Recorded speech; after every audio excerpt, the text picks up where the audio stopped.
Hi friends, welcome to Sabbath School Daily, where we have been studying from this lesson right here, 3 Cosmic Messages. Today we're studying from lesson number 8, which has the title, The Sabbath and the End. And today is Tuesday's lesson, which has the title, A Not So Subtle Deception.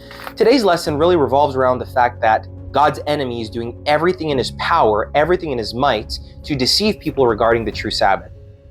When you go out into the mainstream Christian world, you'll see that there are a lot of people that are deceived about the nature of the Sabbath. And there are usually some very common ideas and deceptions regarding this switch, right? The switch from the seventh-day Sabbath to whatever else. There's people that will tell you that the seventh-day Sabbath is not the day of the Lord, and that truly the day of the Lord is Sunday. There are others that say that throughout history, perhaps the day was changed, so truly what the first day of the week is today is truly the seventh day.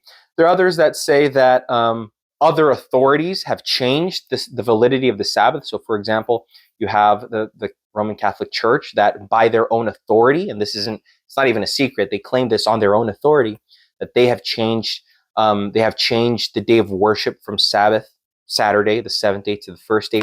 You'll see that there are several different deceptions out there.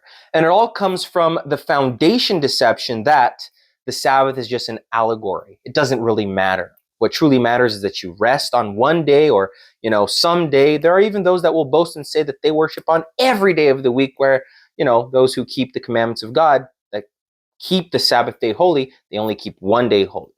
And the truth, friends, is that we keep all days. Of course we do. We connect with God all days. We keep all days in that sense. But the Sabbath day is different. The Sabbath day, as we find in Genesis chapter 2, is the only day that God blessed and that he sanctified, or he hallowed, right? It's the only day in which God rested.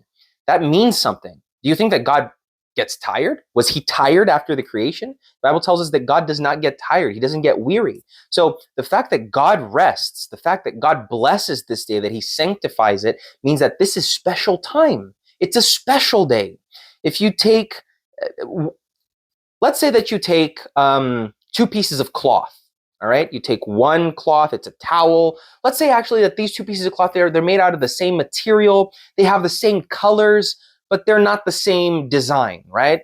Both of them have red, white, and blue, right? The colors of the American flag, but one is just, some design. Maybe there are even stars over there or something, but it's not the American flag. And the other one is the American flag.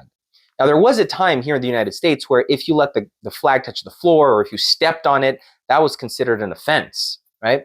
So let's say that we were still in those days where the flag was respected that much. And let's say that one of these, cloths, the one that which is not the American flag, you trample it, you let it fall to the floor, you put it on fire, or you clean the floor with it. Would that be an offense? Would that be a wrong, a bad thing? No, because that piece of cloth, it has no meaning behind it. There's no significance. It doesn't stand for something. But on the other hand, if you do that to the American flag, or to whichever flag, whichever country, in ideals, what you're doing is you are disrespecting that flag and what it represents. So the secret isn't truly in the flag; it's in what it represents, what's behind it, what was done to make that piece of cloth a symbol of something.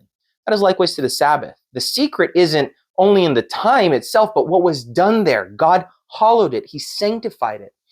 The word sanctify literally means to set apart.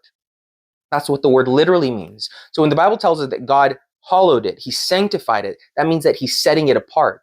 So the truth is that you could keep whatever day you want, but if you're not keeping the Sabbath day holy, separate, different, if it's not something unique and special to you, well, then you're not following the example that God laid out for us when he rested on the Sabbath.